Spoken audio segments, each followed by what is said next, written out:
warahmatullahi wabarakatuh. Sahabat AI, ketemu lagi dengan saya Ayatul Umaini di channel yang sama, AHI Entertainment.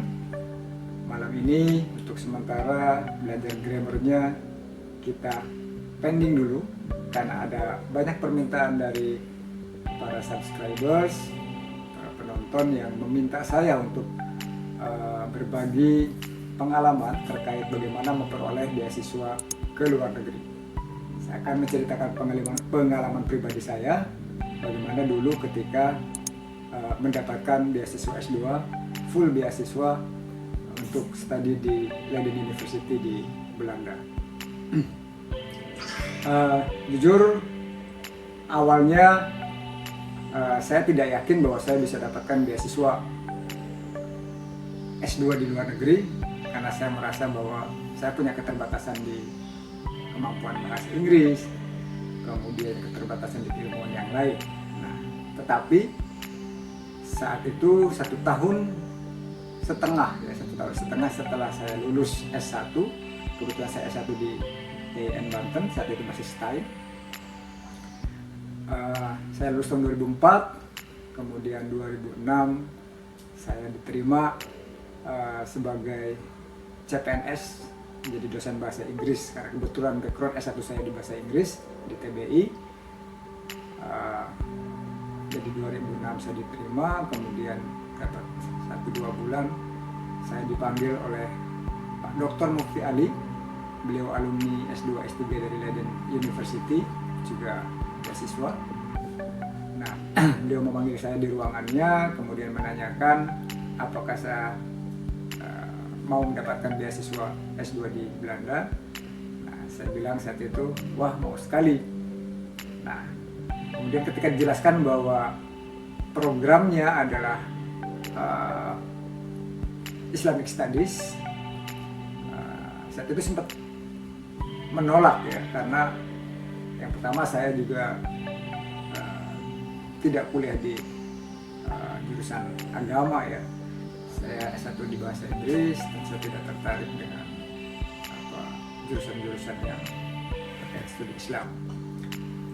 Nah, tapi kemudian Pak Mufti menyemangati saya. Beliau bilang, ayo kamu coba saja, kalau lulus alhamdulillah kamu berangkat, kamu belajar lagi dari nol. Kalau tidak ya paling tidak ini pengalaman berharga, supaya nanti kalau ada kesempatan dari beasiswa lain untuk studi, saat itu saya tertarik untuk belajar tentang bahasa Inggris atau studi bahasa Inggris atau pendidikan bahasa Inggris. Kemudian saya iakan. Saat itu memang jeda beasiswa deadline itu masih sekitar 3-4 bulanan. Nah, saat itu juga saya belum pernah ikut tes TOEFL sama sekali. Ya, karena dulu juga saat saya S1, lulus S1 tidak ada persyaratan untuk TOEFL kalau tidak salah. Kemudian saya membeli buku TOEFL Clips yang warna putih itu ya. Saya pelajari selama 2 minggu otodidak. Saya latihan, kemudian baca-baca materinya, latihan dan seterusnya. Nah, kemudian setelah 2 minggu saya tes TOEFL di Aminef. Nah, saat itu menggunakan ITP ya, Institutional TOEFL Test. Nah, pertama kali tes itu saya baru dapat 547, jadi kurang 3 poin. Nah, kemudian 2 minggu berikutnya saya coba lagi, latihan lagi di rumah. 2 minggu berikutnya saya tes lagi, alhamdulillah nyampe di 553. Nah, karena persyaratan itu minimal 550 untuk TOEFL ya. Kalau sekarang mungkin menggunakan IELTS, nah dulu masih TOEFL. Nah, setelah itu saya diminta untuk membuat proposal penelitian akan jadi tesis saya nanti di sana. Nah, bayangan saya proposal tesis sama dengan proposal skripsi yang ada di kita ya, ternyata berbeda jauh. Nanti akan saya share bagaimana proposal untuk tesis dan untuk disertasi ya yang pernah saya buat untuk mendapatkan untuk mendaftar untuk dapat beasiswa. Itu tidak banyak, kalau tidak salah itu sekitar 4 halaman saya buat, tetapi memang isinya harus padat, referensinya juga kuat, argumentasinya kuat, dan lain sebagainya. Nah, nanti Anda akan lihat contoh dari proposal tesis itu seperti apa. Menurut saya sangat berbeda dengan apa yang saya biasa lakukan di Indonesia ya, di kita ya. Di kita seringkali ada target harus beberapa halaman, 15 atau 25 halaman untuk proposal. Itu memberatkan sebenarnya. Ternyata untuk di Leiden sendiri ada yang cuma 3 halaman, 4 halaman, dan itu nggak jadi masalah. Yang penting isinya betul-betul ada, menarik, dan memang ada argumentasi yang kuat di situ. Nah, setelah TOEFL selesai, proposal selesai, saya siapkan beberapa berkas, diantaranya IPK, ijazah, kemudian transkrip nilai, pas foto, KTP, kemudian tadi ijazah dan transkrip nilai juga sudah diterjemahkan ke bahasa Inggris ya, kalau ijazah atau transkrip nilainya belum berbahasa Inggris. Nah, kemudian ada juga surat rekomendasi ya dari 1 atau 2 dosen kita. Nah, kalau mau S3 ya mungkin dosen pembimbing kita tesis. Nah, dulu saat saya mau mendaftar S3, saya dapat beberapa surat rekomendasi dari Profesor Leon Muskens. Beliau ini salah satu dosen saya di Leiden University. Nah, ketika saya lulus, beliau memberikan ini ke saya dan beberapa kawan saya. Ini contoh dari surat rekomendasi untuk bisa lanjut ke S3. Jadi kalau untuk lanjut S3 pasti diminta untuk membuat surat rekomendasi dari salah satu dosen kita di S2 atau pembimbing kita lebih spesifiknya. Nah, nah ini kebetulan dosen saya bukan pembimbing saya. Nah, saya juga dapat rekomendasi dari salah satu dari pembimbing tesis saya, Profesor Kees van Dijk. Nah, beliau termasuk orang yang tidak mudah dimintai surat rekomendasi ya. Ada juga 1-2 kawan saya yang meminta surat rekomendasi tapi tidak diberikan. Alhamdulillah saya dapat. Untuk waktu itu saya mau daftar ke Australia untuk S3. Nah, selain ini juga kalau untuk S3 kita diminta untuk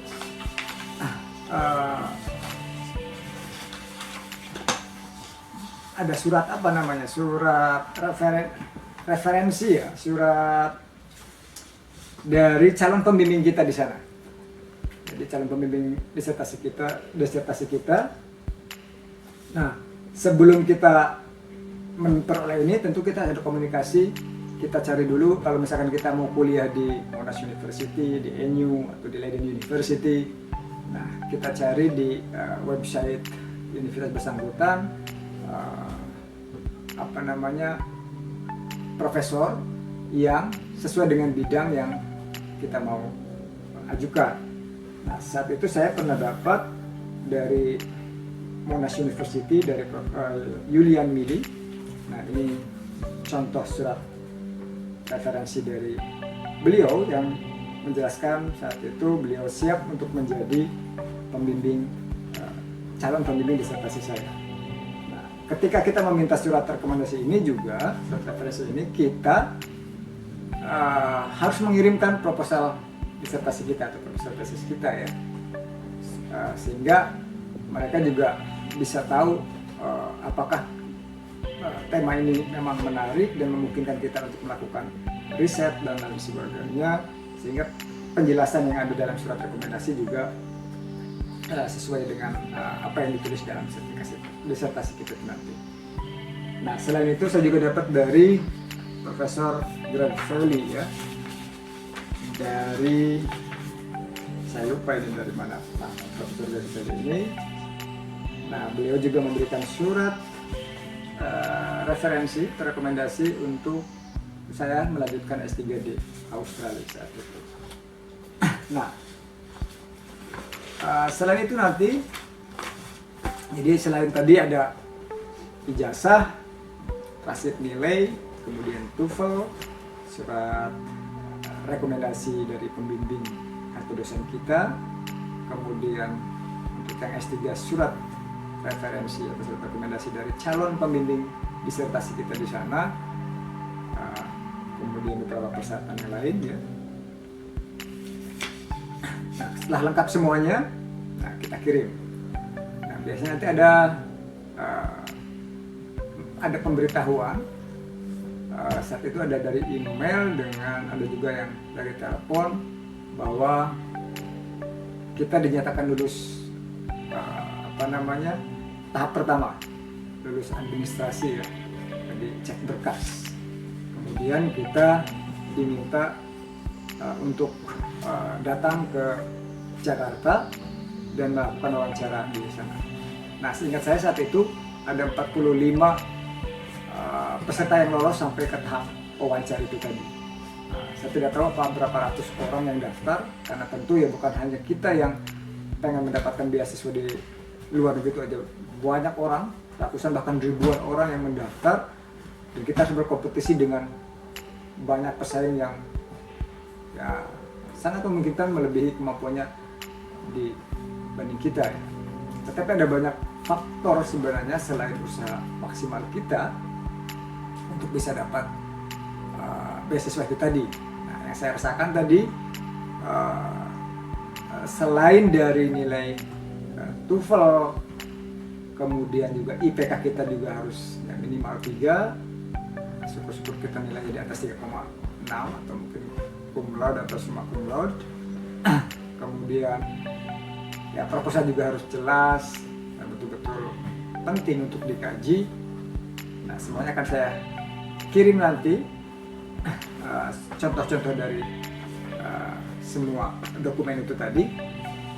Nah, kemudian setelah ada undangan untuk wawancara, nah kita diwawancari langsung di Jakarta saat itu oleh 2 orang dosen di Leiden University itu. Kalau tidak salah saat itu yang mewawancari saya itu Profesor yang sekarang jadi profesor ya, Nico Kapten, dengan Profesor Stockhoff kalau salah. Nah, ternyata ketika kita diwawancarai, apa yang ada di dalam proposal itu maksudnya yang ditanyakan di dalam wawancara itu tidak mesti persis sama dengan yang sudah kita tulis di dalam proposal, tetapi masih ada kaitan dengan proposal. Jadi isi wawancara itu, nah, kalau kita buat sendiri sebenarnya proposalnya, nah kita pasti akan bisa menjawab. Nah, kalau dibuatkan orang lain ya saya tidak tahu ya. Nah, artinya bahwa proposal itu memang harus kita sudah siapkan secara matang, baik dari referensi, dari pengetahuan kita tentang tema yang kita angkat itu tadi. Karena ternyata ada banyak pertanyaan yang tidak tertulis di dalam proposal, tetapi masih ada kaitannya dengan proposal. Nah, karena kebetulan saya memang serius waktu itu membuat proposal, saya juga sampai ke Perpusnas, ke Arsip Nasional saat itu untuk mencari data, dan ya, alhamdulillah saya jawab semampu saya. Nah, selain itu juga kita ditanyakan latar belakang pendidikan, latar belakang organisasi, termasuk juga keluarga, aktivitas sehari-hari dan lain sebagainya. Plus motivasi kita mendaftar beasiswa itu di sana. Nah, saya menjawab ya sesuai dengan apa yang saya alami ya. Artinya ya saya menjawab secara jujur, dan motivasi saya untuk bisa studi di luar negeri karena betul-betul saya pengen belajar bagaimana memahami ilmu pengetahuan dan bagaimana memahami metode yang digunakan oleh orang-orang Eropa ya, terutama di Leiden University. Karena setahu saya saya melihat sosok Pak Mufti Ali yang alumni Leiden itu yang ya, kemampuan dan pengetahuannya luar biasa. Itu menjadi ikon banget buat saya ngefans beliau. Jadi bagaimana saya bisa seperti beliau, itu kemudian mendorong saya untuk bisa ya, tadi daftar beasiswa yang sebenarnya bukan bidang saya. Wawancara tidak terlalu lama, antara 15 sampai 20 menit ya. Sehingga saya waktu itu 15 menit. Nah, tapi ada juga beberapa yang sampai 30 menit gitu. Ya, pertanyaan mungkin sama di sekitar itu. Nah, kemudian setelah wawancara selesai, ya kita pulang. Nah, sekitar 2 minggu kemudian atau 3 minggu ya, 2 minggu kemudian kalau tidak salah, ada telepon masuk. Nah, saya sudah saat itu saya ada di kampus ya di Serang, sudah di Banten. Ada telepon yang menyatakan bahwa saya lulus wawancara. Nah, saat itu saya juga bahagia, senang, tapi juga khawatir karena saya paham kemampuan bahasa Inggris saya, terutama di speaking sama listening yang saya merasa minim ya, kurang. Nah, kemudian saya diminta untuk siap-siap karena akan ada training bahasa. Jadi sebelum diberangkatkan ke sana kita ada training bahasa selama 2 bulan full ya. Nah, di dalam training bahasa itu kita diajar banyak kemampuan bahasa, terutama ya di skill writing, speaking, grammar, vocabulary dan lain sebagainya. Dan itu full dari jam 7 pagi sampai jam 4.30 sekitar jam 5-an. Nah, kita dikasih jeda istirahat 1 jam 12 sampai jam 1 untuk makan, sholat dan sebagainya, dan itu memang sangat melelahkan. Tapi sangat bermanfaat sekali karena betul-betul kita 2 bulan itu full digembleng bahasa ya. Setelah kita digembleng lah, di kemampuan bahasa betul-betul karena ya tentu ketika di Leiden akan membutuhkan satu kemampuan bahasa yang harus betul-betul sudah tidak ini lagi ya. Nah, jadi selama 2 bulan itu setiap hari kita dikasih materi. Setelah materi dikasih tes sejenis tes TOEFL, kemudian tes speaking juga kita speaking English ya di ini. Dan setiap 1 jam atau 2 jam sekali kita dikasih tes TOEFL ya. Nah, per minggu juga ada tes TOEFL lagi. Nah, ternyata di akhir setelah pelatihan bahasa itu, kebetulan yang lulus dari wawancara ke pelatihan bahasa itu 12 orang ya, angkatan saya itu 12 orang. Nah, setelah akhir pelatihan itu ternyata masih ada tes TOEFL lagi. Jadi tes TOEFL pertama atau sertifikat TOEFL pertama itu hanya untuk sampai mendaftar saja. Jadi kita dites ulang lagi kemampuan TOEFL kita. Jadi saat itu angkatan saya itu diminta untuk sampai targetnya TOEFL-nya 570. Nah, alhamdulillah saat itu skor saya sampai di 578 kalau nggak salah. Nah, sebelumnya juga sempat saya punya skor TOEFL karena tes TOEFL itu kadang naik kadang turun ya. 1 jam ini kita tes TOEFL mungkin 550, 1 jam berikutnya kita tes TOEFL lagi bisa naik jadi 580, bahkan bisa kurang, bisa jadi 520 atau 530 ya.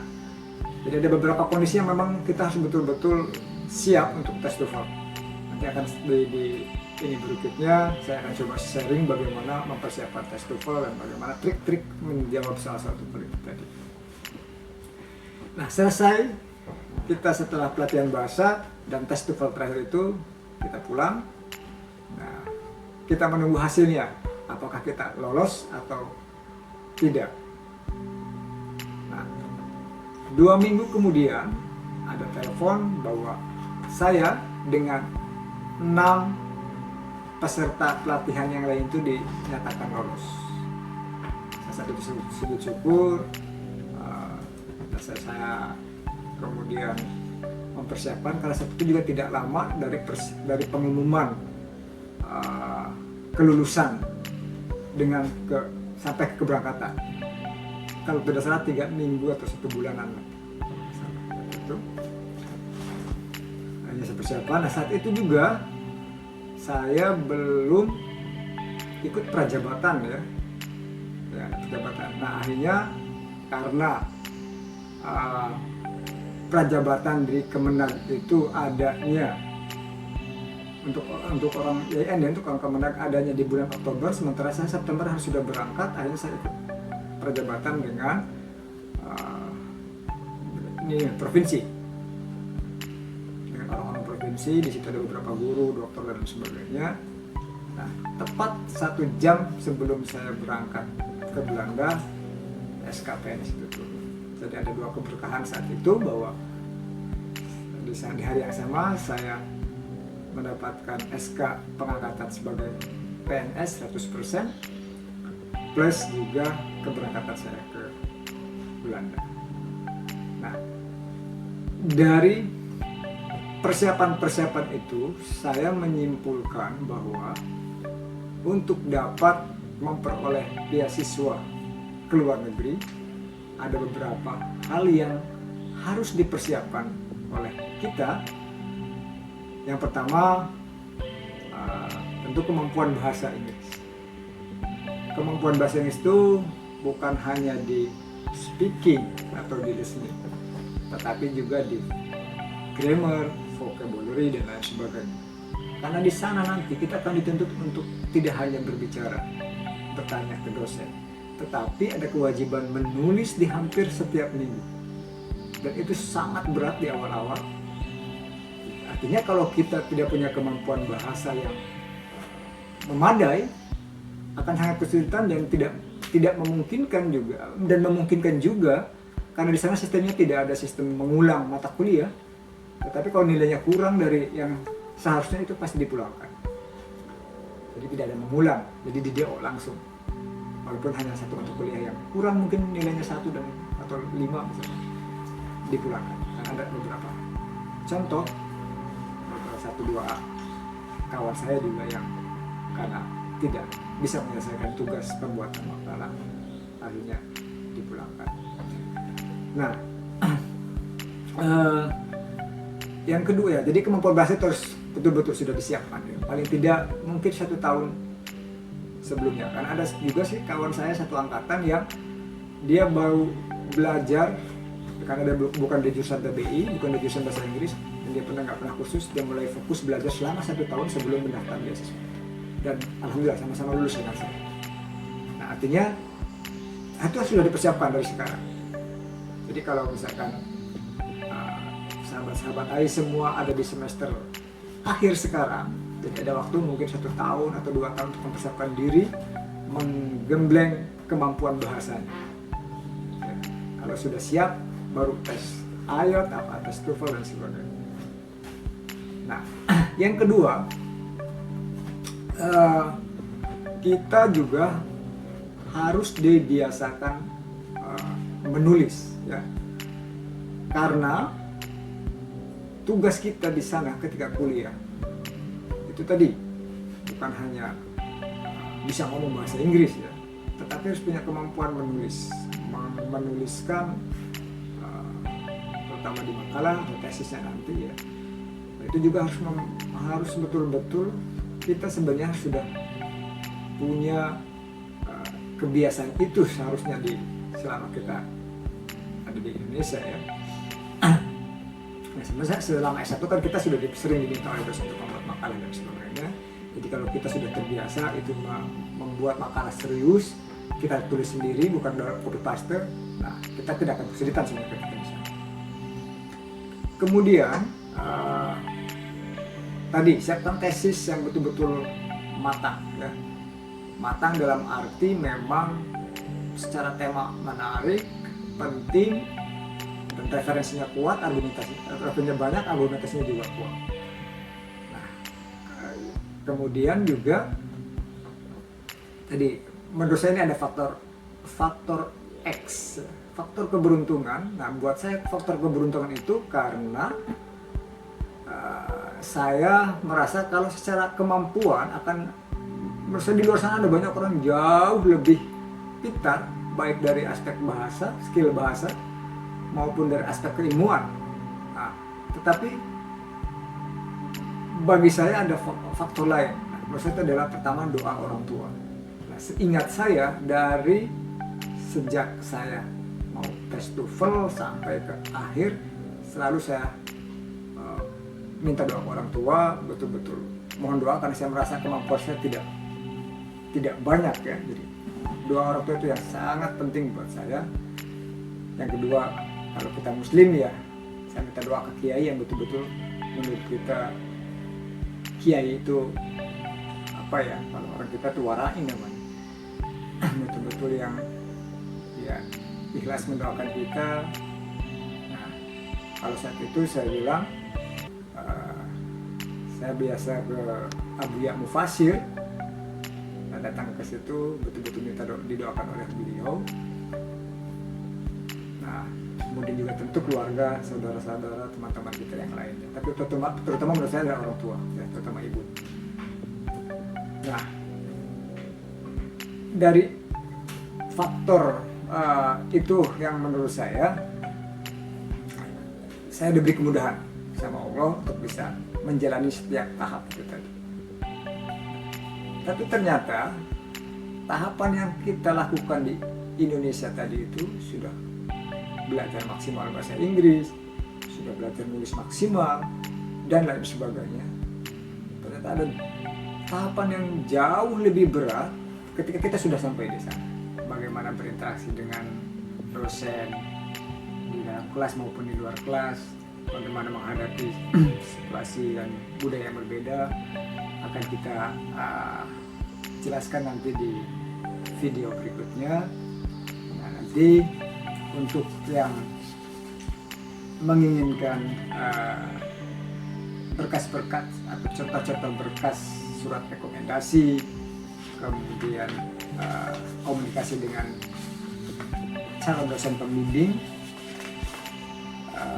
melalui email, kemudian juga surat referensi dari dosen pembimbing di sana, nanti akan kami sampaikan lewat WA atau email.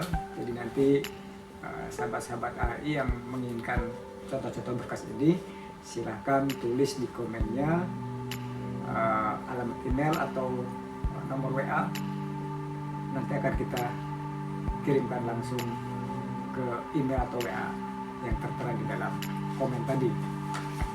Baik, mudah-mudahan kita semua mendapat manfaat dari penjelasan tadi, dan semoga yang berharap untuk bisa mendapat beasiswa ke luar negeri semuanya dipermudah dan lulus dengan hasil maksimal. Baik, kita nantikan video berikutnya masih tentang bagaimana sistem belajar di luar negeri dan bagaimana menghadapi berbagai situasi di sana. Terima kasih. Assalamualaikum warahmatullahi wabarakatuh.